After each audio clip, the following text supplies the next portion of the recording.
मैं परेशान बैठा अपने हालात पर रो रहा था। मेरे पास तो स्कूल की फीस के भी पैसे नहीं थे। मैं अपने बाबा से भी फीस नहीं मांगता था। तभी मैंने मंदिर से एक ऐलान सुना। मंदिर में ऐलान हो रहा था, चौधरी बलदेव सिंह उस नौजवान को 50,000 रुपये देगा जो उसकी बेटी के साथ एक रात गुजारेगा। मैंने सोचा कि शायद मैं गलत सुन रहा हूँ, मेरे कान खराब हो गए हैं। सुनने में कोई फर्क है? मैंने दोबारा सुनने की कोशिश की। ऐलान 3 बार हुआ कि चौधरी बलदेव सिंह अपनी बेटी के साथ एक रात गुजारने वाले नौजवान को 50,000 देगा। इस बात ने मुझे हैरान कर दिया था। मैं तो सोच भी नहीं सकता था कि ऐसा चौधरी बलदेव सिंह किसी मंदिर में ऐलान करवा कर कह सकता है। मंदिर से ऐसा ऐलान होना बहुत अजीब बात थी। मुझे बड़ा अजीब महसूस हुआ, क्योंकि मंदिर से ऐसा ऐलान करवाना बड़ी अजीब बात थी। मैं समझा कि शायद मेरे कानों में कोई कमी होगी। बाहर आकर मैंने बाबा से पूछा, क्या यह ऐलान आपने भी सुना है? मुझे तो लगता है कि मेरे कान खराब है। बाबा मेरी तरफ देखकर हैरत भरी निगाहों से बोले, नहीं बेटे, तुमने सही सुना है। हैरान तो मैं भी हूँ कि चौधरी बलदेव ऐसी बातें कैसे कर सकता है, वह भी मंदिर जैसी पवित्र जगह पर। जो चौधरी बलदेव को यह ऐलान करवाना पड़ा, मैं जाकर पूछूंगा। सुबह सुबह जब पूजा पाठ के लिए लोग आएंगे तो मैं उनसे पूछूंगा। लेकिन मुझे नहीं लगता कि यह ऐलान मंदिर से हुआ है। किसी ने यह ऐलान स्पीकर से किया है, मगर मंदिर से नहीं किया होगा। बाबा की बात वाकई सही थी। अक्सर ऐलान स्पीकर से भी ही जाते थे, जो मंदिर में ना करवाए जा सकते हो। जैसे कि यह ऐलान था बड़ा बेशर्म सा। मगर हम लोग जब सुबह मंदिर गए तो पता चला कि ऐलान मंदिर से ही हुआ है। सब लोग हैरत और गुस्से में शामिल थे। सब बोले कि ऐसा तो कभी भी नहीं हुआ कि मंदिर से ऐसा बेखुदा सा ऐलान हुआ हो। तब मेरे बाबा कहने लगे, लगता है कि वह लोगों के साथ मजाक कर रहा है, उन्हें किसी जाल में फंसाना चाहता है, वरना कोई व्यक्ति अपनी बेटी के बारे में ऐसी बात कभी नहीं कर सकता, वह भी मंदिर में। आखिर कोई तो वजह होगी कि उसने अपनी बेटी के बारे में इतना बड़ा ऐलान करवाया है।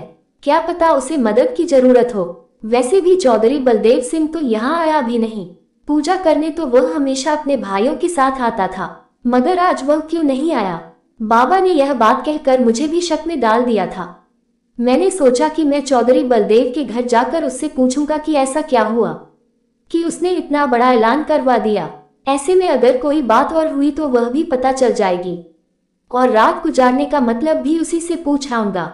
मैं दिल में तो यही बातें सोचकर गया था, मगर मैं यह नहीं जानता था कि आगे जाकर न सिर्फ ये कि मेरी किस्मत बदल जाएगी, बल्कि एक जरा सी गलती मेरे लिए जिंदगी भर का बवाल बन जाएगी। मैं वहां पहुंचा तो वहां पहले ही 3-4 लड़के खड़े थे। मैं उनको देखकर हैरान था। मैंने पूछा कि तुम लोग यहाँ क्यों आए हो? उसमें से 2 तो मेरे दोस्त थे।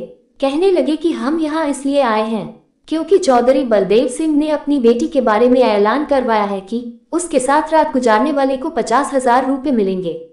मैंने कहा, तुम लोगों को शर्म आनी चाहिए ऐसी बात करते हुए। लो, इसमें शर्म वाली क्या बात है? मेरे दोस्त ने कहा था, जब चौधरी बलदेव सिंह ने खुद ही ऐलान करवाया है तो तुम्हें क्यों शर्म आ रही है? उसके घर में हम जबरदस्ती तो नहीं आए। आज उसने घर का दरवाजा भी इसलिए खुला छोड़ रखा है क्योंकि वह जानता है कि ऐलान के बाद कुछ लोग उसके घर जरूर आएंगे। 50,000 कोई कम पैसे नहीं है। तुम जानते हो कि 50,000 में बहुत सी चीज मिल जाती है। तो फिर हम यह मौका क्यों गंवाएं? आखिर हमें भी तो चाहिए। क्या चाहिए? यही पैसा। और क्या? हम भी यहाँ पैसे के लिए आए हैं, और मुझे तो पक्का यकीन है कि तुम भी इसी वजह से आए हो। इतना शरीफ तो कोई है नहीं कि सिर्फ बलदेव से हमदर्दी करने यहाँ आ गया हो। मैं उन लोगों की बातें सुनकर हैरान रह गया था। तुम भी हमारी लाइन में खड़े हो जाओ और यह हाल चाल पूछने की बातें छोड़ दो। तुम भी उससे यही बात करना ताकि वह तुम्हें शायद अपनी बेटी के लिए चुन ले, और हो सकता है कि तुम्हें पैसे भी दे दे। अब जाहिर है इतने सारे लड़के यहाँ खड़े हैं, सबके सबको तो वह अंदर भी नहीं बुलाएगा। क्या पता हो तुम्हें चुन ले और हम लोगों को छोड़ दे। मुझे अपने दोस्तों की यह बात पसंद आई थी। मैंने सोचा कि बलदेव ने तो कभी मुझसे बात तक ही नहीं की। हो सकता है कि आज अगर मैं उसे पसंद आ जाता हूँ तो मुझे कुछ पैसे मिल जाए। मगर मुझे बाबा का भी डर था कि पता नहीं बाबा क्या कहेंगे, क्योंकि बाबा से पूछे बगैर मैं कभी घर से बाहर भी नहीं निकला था। मेरा मतलब कि रात को घर के बाहर कभी नहीं गया था। मैं हर काम अपने माँ बाप से पूछकर ही करता था। जब मैंने सोचा कि यहाँ से 50,000 मिलने के चांस है तो माँ बाबा भी वैसे ही मान जाएंगे, मैं उन लड़कों के साथ लाइन में खड़ा हो गया था। थोड़ी देर के बाद चौधरी बलदेव ने हमें अंदर बुलाया। चौधरी बलदेव सिंह इस इलाके का सबसे बड़ा आदमी था। उसके घर जाकर उसकी बेटी के लिए ऐसी बात करना कोई आसान बात नहीं थी, मगर क्योंकि उसने खुद इस बात के लिए ऐलान करवाया था तो हम लोग अंदर चले गए। हाँ भाई, तुम लोग क्यों आए हो? क्या मेरी बेटी के साथ रात गुजारने आए हो? जी, सब लड़कों ने सर झुकाकर जवाब दिया था। तो तुम सारे आ गए हो, मैं किसी एक को ही चुनूंगा। तुम लोग सब बाहर चले जाओ और इस लड़की को यहीं रहने दो।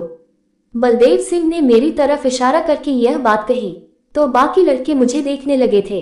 लड़के, तुम तो बहुत शरीफ लगते हो। मेरे दोस्तों को कमरे से बाहर जाने के बाद चौधरी बलदेव सिंह ने मुझे जब ये बात की तो मैंने अपना सर और झुका लिया। जी, मैं शरीफ माँ बाप की औलाद हूँ। मेरी यह कहने पर वह जोर जोर से हंसने लगा और बोला, अगर तुम शरीफ माँ बाप की औलाद हो तो फिर मेरी बेटी के साथ रात क्यों गुजारना चाहते हो? चौधरी बलदेव ने इस सवाल पूछकर मुझे शर्मिंदा भी कर दिया था, मगर फिर मैं अपनी सारी हिम्मत जमा की, बिना नजरें उठाए उनसे कहा कि मुझे 50,000 की जरूरत है।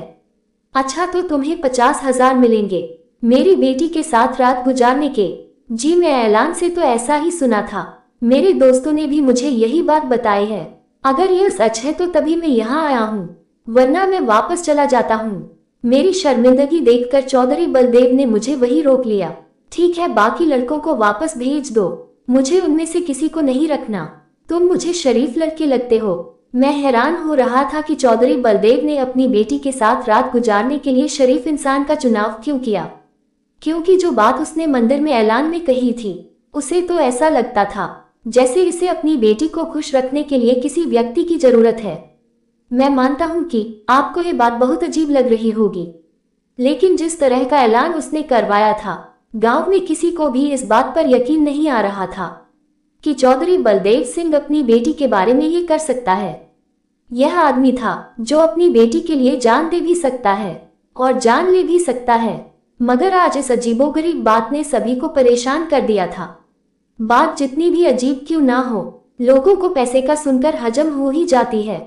मैं भी उन्हीं लोगों में से एक था जो चौधरी बलदेव सिंह के घर के बाहर बस पैसों की वजह से आया था। जब मैं उसके कमरे से बाहर निकला, बाकी लड़के मुझे गुस्से की नजर से देखने लगे। तुम तो बड़े इज्जत वाले बनते थे, आज एक तवायफ बनाकर चौधरी बलदेव सिंह के कोठे पर आ गए हो। ये बात सुनकर मुझे बड़ी हैरत हुई थी, क्योंकि वह लड़के थोड़ी देर पहले इसी मकसद के लिए वहां खड़े थे। हाँ, तो क्या हुआ? तुम लोग भी तो इसी मकसद के लिए यहाँ आए थे, लेकिन उसने तो तुम्हें ही चुना है ना, किसी वजह से ही चुनाव होगा। तुम्हारी शक्ल से ही उसे लग गया होगा कि यह लड़का इस घटिया काम के लिए ठीक है। हम शक्ल से शरीफ लग रहे थे, इसलिए उसने हमें भाव नहीं दिया। मैं अपने दोस्तों की बातें सुनकर हैरान हो गया था कि कैसे 2 मिनट में वो बदल गए। मुझे अपने दोस्तों की नहीं बल्कि अपने बाबा की फिक्री थी। जाहिर है, जब मैं बाबा को ये बात बताता कि मैं चौधरी बलदेव सिंह की बेटी के साथ एक रात गुजारना चाहता हूँ, तो उनका मुझ पर गुस्सा ही करना था। मगर असल बात इससे अलग थी। मैं जानता था कि मेरे बाबा ये बात स्वीकार नहीं करेंगे, मुझे वहां जाने भी नहीं देंगे। सोचा कि बाबा से यह बात छुपा लूंगा, मगर फिर मेरे दिमाग में एक प्लान आया। घर जाकर मेरे बाबा को अपने दोस्तों के बारे में बताया। बाबा भी बड़े आम से अंदाज में बात सुन रहे थे। कहने लगे, यहाँ बेटा, चौधरी बलदेव सिंह कोई ऐसा गैर जिम्मेदार आदमी तो नहीं है कि किसी बुरे काम के पैसे दे। जाहिर है उसे कुछ न कुछ मजबूरी होगी, तो उसने ये काम शुरू किया है। अगर तुम उनके पास गए थे तो उनसे पूछ लेते, क्या पता बेचारा बाप किस मजबूरी की वजह से बात कर रहा है।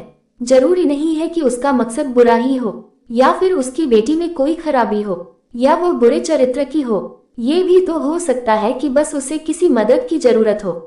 बाबा की बातें सुनकर मेरा दिमाग फिर भी बदल गया था। मैंने सोचा कि बाबा को बात बता ही देता हूँ।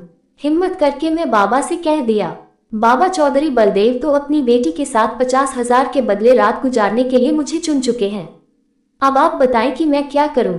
मेरी बात सुनकर बाबा खामोश रहे, फिर बड़े हैरान होकर बोले कि बेटा, ये तो बड़ी बात है कि चौधरी बलदेव सिंह ने इतने खास मकसद के लिए तुम्हें चुना है, और न सिर्फ चुनाव है बल्कि तुम पर भरोसा भी किया है। बेटे, तुम उनके भरोसे को ठेस मत पहुंचाना। उनका भरोसा तुम्हारे लिए किसी बहुत बड़े खजाने से भी ज्यादा कीमती है। बस अब वह तुम्हें जब भी बुलाए तुम चले जाना। तुम्हें फिक्र करने की कोई जरूरत नहीं है बेटा। मैं इस बात पर बिल्कुल भी नाराज नहीं हूँ। मुझे चौधरी बलदेव सिंह पर भरोसा है। बाबा की बात सुनकर मुझे भी हौसला मिला था। मैं पहले जो ये काम करने से डर रहा था, अब इस काम को करने के लिए बेताब हो रहा था।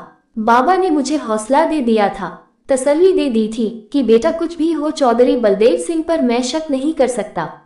जाहिर है उसके पीछे कोई ना कोई वजह होगी, हमें उसकी मदद करनी चाहिए। चौधरी बलदेव सिंह ने मुझे रविवार वाले दिन आने को कहा था। उसने कहा था कि रात गुजारने से पहले तुम्हें पूरा दिन यहाँ रहना पड़ेगा। मैं यही सोच रहा था कि आखिर वह रात को मुझे क्या कहेंगे, क्या करने को बोलेंगे। ऐसी कौन सी चीज है जिसके लिए उन्हें 50,000 देने पड़ेंगे।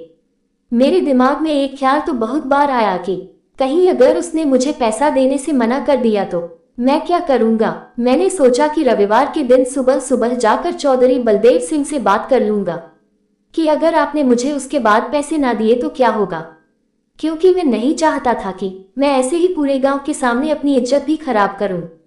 लोग कहेंगे कि मैं इतनी घटिया काम करने के लिए, यानी एक औरत के कमरे में रात गुजारने के 50,000 ले रहा हूं। चलो एक इज्जत तो खराब हो ही गई, कम से कम अब जेब में तो कुछ आना चाहिए। रविवार की सुबह थी। सुबह होते ही मैंने चौधरी साहब से यही सवाल किया कि क्या आप मुझे पैसे सच में देंगे या ये कोई मजाक है। चौधरी साहब इस बात से बहुत नाराज हुए। उन्होंने अपनी जेब से कुछ नोट निकालकर मेरे हाथ पर रखे और बोले, ये लो 25,000 रुपए। आधे पैसे में तुम्हें अभी दे रहा हूँ, आधे उसके बाद दूंगा। मैं पैसे लेने के बाद खुश हो गया था, मगर दिमाग में एक ही बात की उलझन थी कि रात को क्या होगा। खैर मैं वह पैसे लेकर रख लिए थे। बाबा को जाकर फौरन मैंने वह पैसे दे दिए। बाबा खुश हुए और बोले, बेटा बस तुम चौधरी साहब के विश्वास को ठेस मत पहुंचाना। मैं जानता हूं कि तुम जवान हो, तुम्हारे दिमाग में तरह तरह के ख्याल आ रहे होंगे, मगर तुम भी जानते हो कि कोई भी अपनी बेटी के बारे में बुरी बात बर्दाश्त नहीं कर सकता, इसलिए बात करते हुए ध्यान रखना। मैं वापस आया तो चौधरी बलदेव सिंह ने मेरे लिए कमरा तैयार करवा रखा था। मुझे समझ नहीं आ रहा था कि इस कमरे का मकसद क्या है। उनके नौकर ने मुझसे कहा कि अंदर कमरे में चल जाए, चौधरी बलदेव सिंह आपसे बात करना चाहते हैं। कमरे में पूरी तरह अंधेरा था, पर्दे भी गिरा कर रखे गए थे। मुझे कमरा देखकर बहुत हैरत हो रही थी। मैंने देखा सामने चौधरी बलदेव सिंह बैठे थे और उनके पास और कुछ भी नहीं था। अकेले कमरे में वह मुझसे क्या बात करना चाहते थे, ये सोचकर ही मैं डर गया था। दिल में आया कि क्या पता मुझे दामाद ही ना बना डाले, मगर मेरी इतनी औकात नहीं थी। मैं तो एक गरीब बाप का बेटा था। मेरी उम्र भी कम थी, बस 17-18 साल का तो था। ऐसे में चौधरी बलदेव सिंह को क्यों मुझे अपना दामाद बनाना था। मैं उनके सामने सर झुकाकर बैठ गया। देखो बेटा, तुम्हें मेरी बात बहुत अजीब सी लगी होगी। तुमने मंदिर वाला ऐलान भी सुना होगा, मगर यह ऐलान बिल्कुल सही था। मैंने जिंदगी में कभी ऐसा नहीं सोचा था कि मैं अपनी बेटी के बारे में लोगों को बात करने का मौका दूंगा। 3-4 नौजवान लड़के मेरे घर के बाहर आकर खड़े हो जाएंगे। मैं इस बात को भी अच्छे से जानता हूं कि उनके दिमाग में क्या चल रहा होगा, वह क्या सोच रहे होंगे मेरी बेटी के बारे में। मगर बेटा, मैं बहुत ज्यादा मजबूर हो गया हूँ। मैं भी अपनी बेटी का वह रूप देखा है जो आज से पहले कभी नहीं देखा था। मैं एक मजबूर बाप हूँ। मेरी उम्र देखो, क्या मैं इस उम्र में कोई मजाक करूंगा। तुमने सोचा भी कैसे जो पैसे मैंने तुमको दिए हैं वह तुम्हारी हिम्मत और शराफत के पैसे हैं, वरना कोई भी बाप अपनी बेटी के बदले में इतने पैसे नहीं दे सकता। पैसे तो क्या वह जान ले सकता है, मगर पैसे नहीं दे सकता। बेटा, मेरे जुड़े हुए हाथ देख लो। ये देखो, मैं अपनी बेटी को लेकर तुम पर भरोसा कर रहा हूँ। मैं ऐसा आदमी हूँ कि अपनी बेटी की तरफ उठने वाली गलत निगाह को भी फोड़ दूंगा। लेकिन तुम्हें मैं अपनी बेटी के साथ एक रात के लिए कमरे में क्यों छोड़ूंगा? इसके पीछे एक वजह है और वह वजह तुम्हें खुद समझ आ जाएगी। बस मैं तुम्हें एक ही बात कहूंगा कि तुम उसकी तरफ गलत नजर से देखने की हिम्मत भी मत करना। बेटा, मैं अपनी बेटी के लिए जो कुछ भी कर रहा हूँ एक बाप की हैसियत से कर रहा हूँ। अगर मैं खुद अपनी बेटी के लिए काम कर सकता तो मैं कभी भी तुमको नहीं बुलाता। मेरी बेटी लाड में पाली बड़ी है, लेकिन यह मेरी परेशानी है जिसे मैं खुद हल नहीं कर सकता। उस आदमी ने मुझे बात कहकर और डरा दिया था। चौधरी बलदेव सिंह के बारे में पहली बड़ी डरावनी बातें मशहूर थी, और जाहिर है वह आदमी था भी बहुत रौबदार। मेरे दिल में बहुत सारी बातें थी, मगर मुझे बस कुदरत पर भरोसा करना था। मुझे खुद पर भी भरोसा था। मैं कोई हवस का पुजारी नहीं था कि किसी औरत को देखकर बेकाबू हो जाऊं, लेकिन मैंने सोचा था जो गलती मैं करने जा रहा हूं उसकी कीमत मुझे बहुत भारी चुकानी पड़ेगी। शाम के 4 बजे थे। चौधरी बलदेव सिंह कमरे में आए और कहने लगे कि बेटा तैयार हो। अगर तैयार हो तो मैं तुम्हें खाना खिला देता हूँ। तुम सुबह के भूखे हो, तुम कुछ अच्छा सा खाना खा लो, क्योंकि अब तुम्हें वो कुछ बर्दाश्त करना है जो तुमने पूरी जिंदगी में नहीं देखा। जैसे जैसे रात का वक्त करीब आ रहा था, मेरे दिल की धड़कनें बढ़ती जा रही थी। मेरी तो सोच में भी नहीं था कि मेरे साथ क्या होने जा रहा है। मैं तो उसे लड़की के बारे में सोच रहा था, मगर जैसे ही रात के 8 बजे मुझे बलदेव सिंह ने अंदर जाने का इशारा किया, मैं किसी मुजरिम की तरह सर झुका कमरे के अंदर चला गया। सामने का मंजर देखा तो मेरी आंखें हैरत के मारे फट पड़ी थी। बलदेव सिंह की बेटी खूबसूरत अंदाज में तैयार सामने बैठी थी। उसने अपने होठों पर लिपस्टिक लगा रखी थी, गाल भी लाल थे और बाल खुले हुए थे। कपड़े ठीक ठाक ही पहने हुए थे। उसे देखकर कहीं से भी यह ख्याल नहीं आता था ये किसी अच्छे और शरीफ आदमी की बेटी है। उसने अपने सर के बालों को अजीब तरीके से रंगा हुआ था। मैंने उसे लड़की को देखा तो मुझे लगा कि हमारे गांव की लड़की नहीं है, बल्कि ऐसा लग रहा था जैसे ही कहीं और से आए हैं। ये सच है कि मैंने कभी बलदेव सिंह की बेटी को इससे पहले नहीं देखा था, मगर ये लड़की तो बहुत अलग लग रही थी। ऐसा लग रहा था कि यह कोई किसी दूसरी दुनिया से आए हो। गांव की लड़कियां तो बहुत शर्मीली होती है, उनके कपड़े अलग होते हैं। अगर इस लड़की के कपड़े भी अजीब थे, इसका रंग हद से ज्यादा सफेद था। इस लड़की को देखने के बाद मुझे अंदाजा हुआ कि ये तो बलदेव सिंह की बेटी नहीं लगती, मगर उन्होंने इतनी सख्ती से यह बात की थी तो जाहिर अपनी बेटी के अलावा किसी दूसरी लड़की के बारे में वही ये बात क्यों करता, और क्यों ही अपनी इज्जत को लोगों के बीच सरेआम नीलाम करता। मैं उस लड़की की तरफ देख ही रहा था कि वह धीरे धीरे कदमों के साथ चलती हुई मेरे पास आने लगी। मैं तो गांव का लड़का था, देहाती लड़कों को वैसे भी इन चीजों के बारे में ज्यादा नहीं पता होता। मैं तो शर्मिला भी था, उम्र भी कम थी। मैं सर डाका कर खड़ा ही रहा, वह मेरे करीब से आए और गुजर गई थी। उसने कमरे का दरवाजा बंद किया और दरवाजे को कुंडी लगा दी। मैं हैरान परेशान होकर उसकी तरफ देखने लगा। ऐसा तो हो ही नहीं सकता था। मैं अभी यह सोच ही रहा था कि दरवाजा बंद करने की आवाज आई। पीछे से चौधरी बलदेव सिंह की चीखों की आवाज भी सुनाई दी। दरवाजा बंद मत करो बेटा, दरवाजा बंद मत करो, ताकि मैं दरवाजा खोलकर अंदर आ सकूं। ऊपर वाले के लिए बेटी ऐसा मत करो। बाहर से बूढ़े बलदेव की आवाज सुनकर मुझे लगा कि सच में यह उसकी बेटी है। इतना बड़ा तमाशा करने का मकसद आखिर क्या था, जबकि वह पैसे भी मुझे ही दे रहा था। अभी मैं ये सोच रहा था कि वह लड़की मेरे करीब आकर बैठी बोली कि क्या तुम मेरे नौकर बनोगे। मैं लड़की की तरफ देखकर हैरान रह गया था। आप जो कहेंगे मैं वही करूंगा नीलू, लेकिन बात यह है कि आपके बाबा बाहर बैठे हैं, वह बहुत ज्यादा परेशान है। आप मुझे बता सकती हैं अगर मैं आपकी किसी भी तरह से मदद कर सकता हूँ। ये हुई ना बात, तुम तो वाकई मेरे गुलाम बन चुके हो। एक ही रात में तुम मेरे आगे पीछे कुत्ते की तरह फिरोगे। उस लड़की की बात सुनकर मुझे समझ नहीं आया कि मैं क्या कहूँ। मैं अभी बैठा ही था कि उसने ऐसी हरकत कर दी जो मैंने कभी सोचा भी नहीं था। मेरे दिमाग में भी कभी ऐसा रवैया नहीं था जो उसने मेरे साथ अपनाया था। मेरे दिल में बहुत सारे पछतावे थे। मैं उस दिन को कोसने लगा जब मैंने वह ऐलान सुना था। मैं उसे वक्त को कोसने लगा कि मैं यहाँ क्यों आया था। कुछ पैसों के लिए मैंने अपने साथ ही क्या कर दिया। मैं दिल में सोचने लगा। रात भर बस यही ख्यालात मेरे दिमाग में आते रहे। मैं खुद को बहुत घटिया इंसान महसूस कर रहा था। सुबह के 4 बजे में कमरे से निकला। बलदेव सिंह बाहर बैठे थे।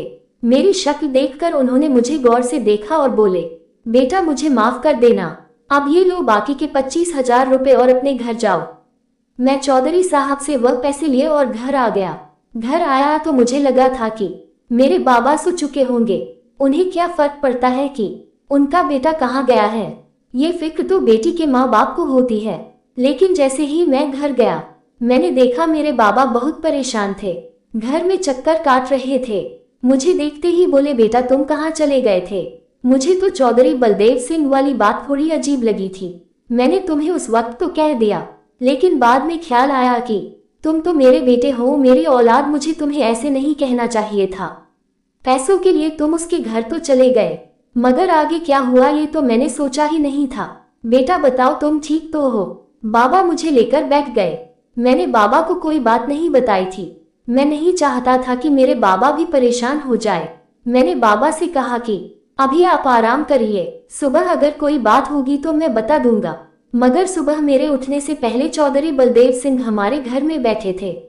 मैं तो उनकी आवाज से ही जागा था। वह बाबा से बातें कर रहे थे। मैं बाहर आया तो उन्हें देखकर हैरान रह गया। क्या बात है बाबा? मैंने परेशानी से उनकी तरफ देखा था। चौधरी बलदेव सिंह बड़े मिन्नत करने वाले अंदाज में मेरी तरफ देख रहे थे। बेटा, अगर तू मेरी बात सुनेगा तो तुम सच जान जाओगे। उसके बाद अगर तू मेरी मदद करना चाहो तो ठीक है, नहीं तो कोई बात नहीं। मैं क्या कह सकता हूँ? मैं चौधरी बलदेव के सामने बैठ गया। तब उन्होंने जो सच उबाला उसे सुनकर मैं ही नहीं बल्कि बाबा भी हैरान रह गए। बेटा, बात यह है, गांव में तो मेरी बहुत इज्जत है, मेरी जिंदगी भी अच्छी जा रही है, मगर उस वक्त इंसान से वह गलतियां हो जाती है जिन्हें सुधार नहीं सकता। मैं भी एक बहुत बड़ी गलती की। जब मैं 2 साल के लिए जापान गया, वह रहते रहते मैंने एक औरत से शादी कर ली। उसे औरत से शादी करके मैं बहुत बड़ी गलती की। मेरी जिंदगी की सबसे बड़ी गलती उसे लड़की से शादी करनी थी जिसे ना ही खानदान के बारे में कोई परवाह थी, ना ही किस रिश्ते का मान था। मेरी पहली पत्नी तो इस दुनिया में नहीं है। मुझे बहुत बड़ी भूल हो गई। मगर इस बीच जब मेरी औलाद पैदा हुई, वह भी बेटी, तो मैं कब कर रह गया। मैंने उसे जापानी औरत से शादी तो कर ली, मगर मैं उसके सामने सर उठाने के भी काबिल नहीं रहा था। मैं अपनी पत्नी से बहुत परेशान हो गया था, मजबूर हो गया था, क्योंकि अब उसने मेरी बेटी भी पैदा कर दी थी और मैं यह नहीं चाहता था कि मेरा खून वहां बर्बाद हो। मैंने अपनी पत्नी को बहुत सारे पैसे देकर उसकी बेटी ले ली। अपनी बेटी की जान छुड़वाकर जब मैं हिंदुस्तान आया तो मैंने देखा वह बहुत ज्यादा बिगड़ चुकी थी। इतनी बिगड़ चुकी थी कि मैं उसका इलाज नहीं कर पा रहा। मैंने यह बात अपने पूरे गांव के लोगों से छुपाई है। किसी को नहीं पता कि मेरी जापानी पत्नी से एक बेटी भी पैदा हुई है। मेरी बेटी का घर रह रहकर कुछ मानसिक संतुलन बिगड़ चुका है। कभी तो वह किसी आदमी को मारने की फरमाइश करती है, तो कभी और कुछ। बेटा, उस रात जो उसने तुम पर जुर्म किया, तुम्हें थप्पड़ मारे, तुम्हें नाखूनों से रात भर नोचती रही, ये सब उसका बचपना है। मैंने सोचा है मैं उसका इलाज किसी डॉक्टर से करवाऊंगी, मगर दिमाग में एक ही बात आती है कि मेरी उस बिगड़ी हुई बेटी से शादी कौन करेगा। बेटा, तू मान जाओ, मेरी पागल बेटी से शादी करने के लिए मैं वादा करता हूँ न सिर्फ उसका इलाज करवाऊंगा बल्कि जिंदगी भर तुम्हारा भी ख्याल रखूंगा। बलदेव सिंह की बात सुनकर मैं और बाबा दोनों ही हैरान रह गए थे। समझ में नहीं आ रहा था कि क्या करूं, क्योंकि मैंने कभी सोचा नहीं था कि मुझे जिंदगी में ऐसी लड़की का सामना करना पड़ेगा। सामना तो दूर की बात, अब यह मुझे उसकी शादी करने को कह रहे थे। बाबा ने मेरी तरफ ऐसी नजर से देखा जैसे बस मुझे उससे शादी करके बाबा की खुशी हासिल होगी। मैंने नीलू से शादी कर ली। चौधरी साहब ने बात पूरे गांव के सामने रख दी थी और स्वीकार भी कर ली थी, क्योंकि इसके अलावा उनके पास और कोई चारा नहीं था। अपनी बेटी को सुधारने के लिए उसकी शादी करना चाहते थे और उसकी दिमागी सेहत के लिए भी जरूरी था कि वह पूरे गांव के सामने रहे। इतनी खुफिया जिंदगी गुजारने की बजाय उसे लोगों के सामने आने की जरूरत थी। यह उसकी सेहत के लिए बेहतर था। मैंने चौधरी बलदेव सिंह की बेटी से शादी कर ली। मेरी नीयत साफ थी, इसलिए शायद ऊपर वाले ने उसे ठीक कर दिया और अब हमें एक साथ खुशहाल जिंदगी गुजार रहे हैं। तो दोस्तों, अगर आपको ये कहानी पसंद आती है तो कमेंट करके जरूर बताना और वीडियो अच्छी लगी तो सब्सक्राइब जरूर करना।